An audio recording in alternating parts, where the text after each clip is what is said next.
Asalaamullaahi calaykum waraxmatullaahi wabarakaatuh.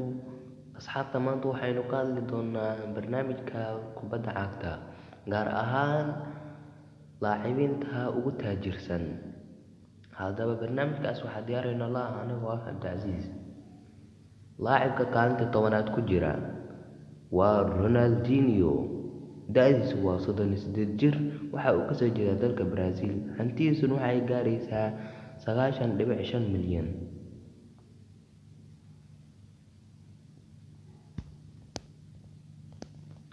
Laacibka kaalinta 9aad ku jira waa Raul.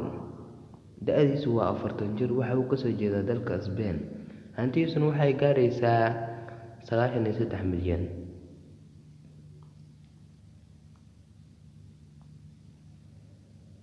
Laacibka kaalinta 8aad ku jira waa Samuela. Da'diisu waa 37 jir, waxa uu kasoo jeedaa dalka Turkiga. Hantidiisuna waxay gaaraysaa 95 milyan.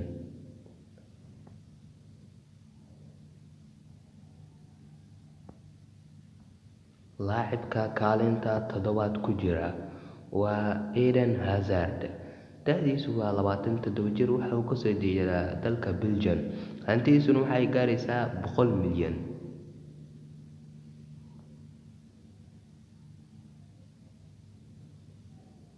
Laacibka kaalinta 6aad ku jira waa Kaka.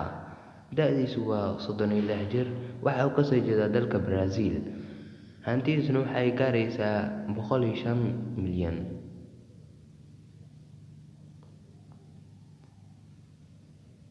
Laacibka kaalinta 5aad ku jira waa Rooney.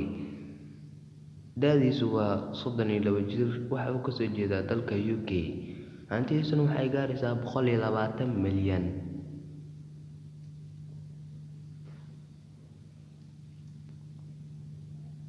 Laacibka kaalinta 4aad ku jira waa Ibrahim Mufij. Da'diisu waa 36 jir, waxa uu kasoo jeedaa dalka Sweden. Hantidiisuna waxay gaaraysaa 141 milyan.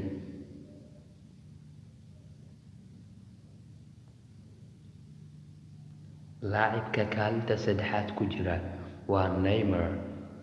Da'diisu waa 26 jir, waxa uu kasoo jeedaa dalka Brazil. Hantidiisuna waxay gaaraysaa 148 milyan.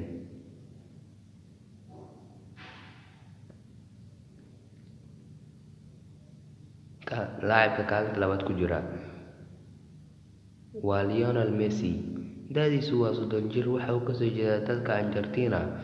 Hantidiisuna waxay gaaraysaa 295 milyan.